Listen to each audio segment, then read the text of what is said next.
Hey guys, this is Hell Hades. This is a Raid Shadow Legends video. Guys, they're finally doing it.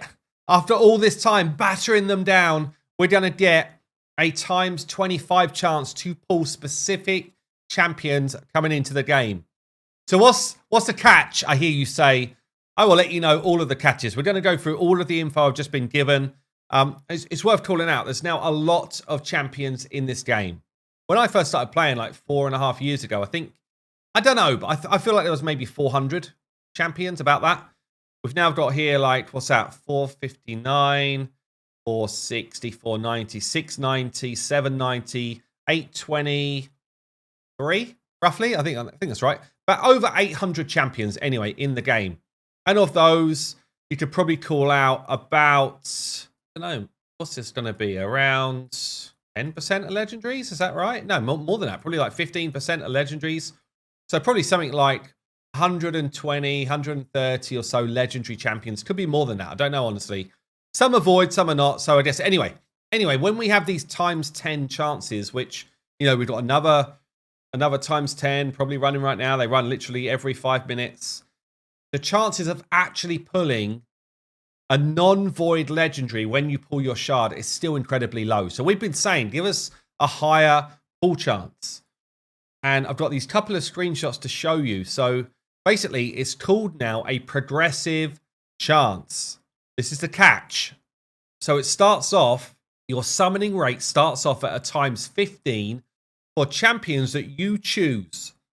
That's the cool part. You're choosing the champions you want to be in that times 15, and epics are included. So they have like a pool of available champions for an event. You choose the specific ones that you want enhanced summon rates for, okay? And you put them in your summon slots here. Every time you pull a champion of that rarity, so let's say you've got Venomage in your slot, you start off with a 15% chance of pulling Venomage if you pull an epic.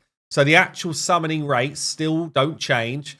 Let's say you're using Ancient Shards, you still would have that 8% chance to get an epic if it was a normal summon event. Or normal summon rates, yeah. But when you actually summon an epic, that's when it goes to a 15 times chance that the epic's actually going to be your one. If you then pull a different epic, not Venomage, the next time you get an epic, it's a times 20 chance of getting that epic. And then finally, it goes up to times 25 if you'd pulled 2 and it wasn't Venomage. So the good thing is they're thinking about it, but obviously the bad thing is if we're talking legendaries, this is over a one-off event rather than a cumulative thing. You know, it means you've got to pull 3 legendaries to get up to the 25% chance of getting the one you want, which is kind of sucky. So how many people are going to pull 3 legendaries in one event when it's not enhanced rates and stuff? It's very difficult to do. It's a ton of shards. So again, it's kind of like we give and we take. Not take. It just feels a little bit backhanded. Definitely is cool for people that want specific epics or for people that randomly just pull shards whenever they get them. It's a different event where it's worth kind of biding your time for. It's also definitely cool for people that want specific legendary champions. You know, really it's the dolphins, whales, krakens, whatever, that want to upgrade specific legendaries or want to fill their teams with specific legendaries. For example, take me. You know, if I was hard pushing arena, I've not really done arena competitively in ages, but if I was hard pushing arena, yeah, look, I'd love to get Leo up to next level, for example. I'd love to get my Rotus up to a +4, for example. And there's specific heroes that you really want to do that with, yeah? Or there might be specific heroes which are just so damn good, you might want another copy, like a Netcret, for example, if you're an arena lover. It's mainly arena players that love this type of thing because, you know, since the empowerment, if you're not empowered, then you're not even in the mix. So that's where it kind of comes in as strongest. I like the fact that you can kind of choose the ones you want, but again, the fact that you need to pull multiple to really get the rates going is a bit nutty. Let's talk through the event that they're throwing on for the first one of these to make this happen. So Let me just go through the champions involved. I'll read through some of the detail they've given us as well, just so you can kind of get the full blurb. So we've got a cool new event, progressive summoning chances. The event will give you a boost to your chances of summoning particular champions up to 25 times. Starts as at times 15. Every time you don't pull a champion of that rarity, you'll gain an extra times 5 up to 25. So let me just get to the point where we're talking champions. So this Friday, November 17th, we're planning to launch our first ever progressive summoning chance, giving you at least a 15 times chance to pull champions that you specifically want. We'll go through those champions that are up for grabs this weekend that you're going to be able to select from. So you select, by the looks of it, 3 legendaries from this group and 1 epic. And then they're the ones that are going to have enhanced chances. And there are voids in the mix. So that's something I was wondering about. There are void champions in the mix. I guess let's just go through them. I'll try and go through it quite quick. There's a lot here. And, you know, we've seen summoning events for a while now in the game. So first one up for grabs in epics is Tuhak. I'd say mid-tier void epic. I wouldn't be too fussed about pulling this dude. It's not bad, but it's not great. Second one up for grabs is White Dryad Nia. Really cool champion, very unique kit.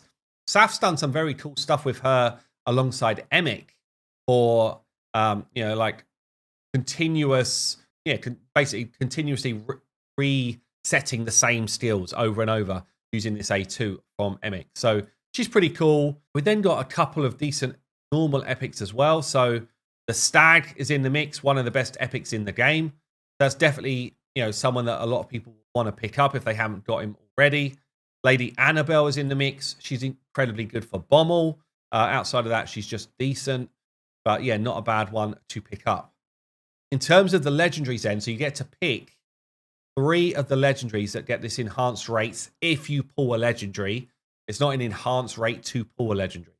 So let's go through the normal ones. Ooh, there's actually one on here that I really want. So let's go through the normal ones first. We've got, it's not in here. Where is he? It's in here. Theodore, one of the best legendaries in the game for speed farming dungeons. He's got a AoE, so he's got the ability to instantly pop burns and poisons. He's got an AoE poison and poison sensitivity. He's got decreased speed. He's like the solo king of Dragon and Ice Golem, or he's a speed farm king as well in the same areas. So incredibly good. We've also got ourselves Countess Lix.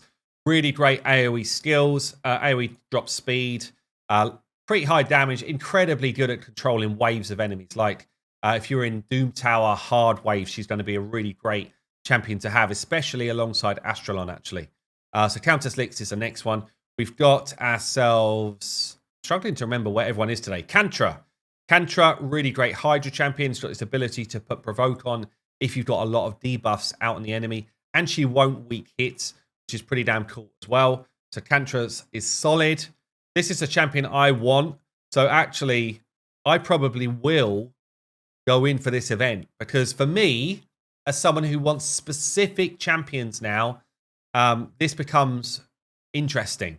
So Nekmo Thar, probably the best like speed control champion in the game for Hydra. Yeah, he's got AoE drop speed. He's boosting your speed and turn meter. He's getting more turn meter here when debuffs are falling off. And on Hydra, a lot of debuffs fall off. AoE drop attack as well. He's absolutely built for Hydra and he's brilliant at it. He's got speed in all battles as well. So he is definitely someone that I'm after. We've then got Skinwalker. Actually, someone else I don't have. Sneak Track. Who's also a pretty damn solid Hydra champion as well with his Ally Protect, AoE drop speed, decrease attack, leech ability as well. So yeah, Sneak Track is a solid legendary as well. And then the final one is actually a big old nuke. The Bannerlord, not... I always get those two mixed up. Stultus Dragonbane. So this is the final non-void. He's got AoE stun. He's got another AoE smack where he puts increased defense on himself before he does it. He's a defense-based champion. Brilliant in live arena. Brilliant in dragon, hard mode dragons as well, because he just throws back all the nasty debuffs straight back at the dragon. He's just a great champion. So There's actually loads of good legendaries in the mix there. And if we're talking about void legendaries, honestly, I'd say these are not that crazy. But the fact that they're putting void legendaries in the mix here, some of the Krakens, when they put the big ones out there, the Marishkas, the Tarases, all that sort of stuff, they will make a lot of money doing this system. They will make a ton of money. This champion here, Serga, really unique, I guess, because of her passive. So she drops the damage anyone else is taking from crits by 30%. She takes it instead. So you build her as an absolute unit. She's soaking up all of the damage from your team in the arena whilst they get to do their thing. She's got Strengthen, Ally Protect for your team, and some nice debuffs as well. She's solid, but probably a bit out of the meta nowadays. And then the final one for this weekend is Tunisia, who is a great Spider champion, great Hydra champion, and a bit of a nuke. So again, AoE stun, plus HP burn, plus decreased speed. Like loads going on there. A smack on the A3. Yeah, fun champion. So what do you think of this new type of event? Is it what you were hoping for, or was it just a little bit not quite far enough? Let me know. I've been Hell Hades. I'll see you soon.